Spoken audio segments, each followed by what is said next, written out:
বলিউড অভিনেত্রী সানি লিওন এখন 3 সন্তানের মা। তবে তার মাতৃত্বের যাত্রাটা অন্যদের মতো নয়।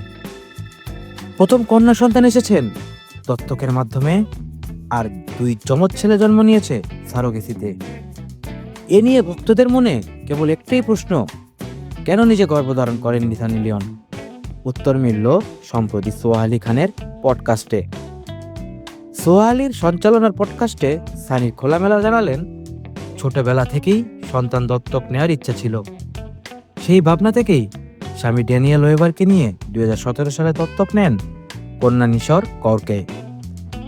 এরপর 2018 সালে সারোগেসির মাধ্যমে জন্ম নেয় যমজ ছেলে নোয়া ও অ্যাশর। নিজে গর্ভধারণ না করার কারণ জানাতে গিয়ে সানি স্পষ্টভাবে বলেন, আমি কখনোই গর্ভধারণ করতে চাইনি। আমি জানতাম আমার জন্য মাতৃত্বের পথটা ভিন্ন হবে।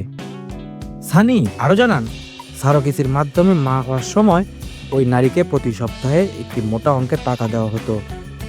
সেই টাকায় সারোগেট মা একটি বাড়ি কিনে ফেলেন, এমনকি বিয়েও করেন বেশ জামকালোভাবে।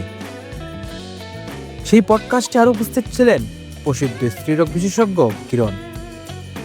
তিনি নারীর স্বাস্থ্য ও মাতৃত্ব নিয়ে আলোচনা করেন। আর সানির ভাষায়, মাতৃত্ব বা সন্তান দত্তক বা সারোগেসি, যেভাবেই পরিবার তৈরি হোক না কেন, মায়ের অনুভূতি সবার জন্য সমান।